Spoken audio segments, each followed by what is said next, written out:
सबसे most common जो issue है जो हमारा शोल्डर का, उसमें हम कवर करेंगे शोल्डर्स को और शोल्डर्स के जो इश्यूज हमको होते हैं बेसिक, जो हमारी जो फिटनेस की जर्नी किक स्टार्ट करने से पहले जो हमको माइंड में रखनी चाहिए कि उन चीज़ों को ध्यान में रखना चाहिए। जैसे हमको हो सकते हैं, जैसे हम सीनियर एज में जाते हैं, गोल्डन ईयर्स में जाते हैं, तो उसमें कभी ना कभी आपको कभी शोल्डर पेन, कभी नेक पेन, कभी आपको सर्विकल कोई इशू आता है जहाँ पे आपको शोल्डर फ्रोजन शोल्डर के ऐसे इश्यूज आते हैं। तो इनको ओवरलुक करके हम कुछ डिस्कस करेंगे फिटनेस पे टॉपिक्स पे। इस पे मोस्टली उस पे फोकस होगा, शोल्डर पे ही फोकस होगा वो टॉपिक।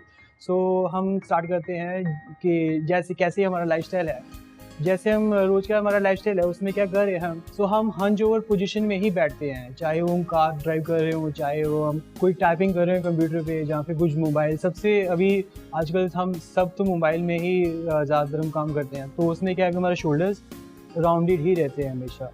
तो वो बहुत सालों तक ऐसे करने से उसी पोजीशन का, एक सर्टेन पोजीशन का हम ओवर यूज़ करते हैं या फिर अब्यूज़ करते हैं। जो हमारा शोल्डर है वो सबसे ज़्यादा मोबाइल जॉइंट है, आपको 360 डिग्री तक आप घुमा सकते हो उसको। अगर उसमें कहीं पे भी आपको इशू आता है और आपको धीरे धीरे उसके जो पेन आता है वो अलग अलग एरिया पे रेफर होता है। कभी एल्बो पे पेन हो रहा होगा, कभी नेक पे हो रहा होगा, कभी वो पीछे लो बैक तक भी चला जाता है। कि शोल्डर जो ऐसा वल्नरेबल जॉइंट है, मोस्ट वल्नरेबल जॉइंट है जो हमारा।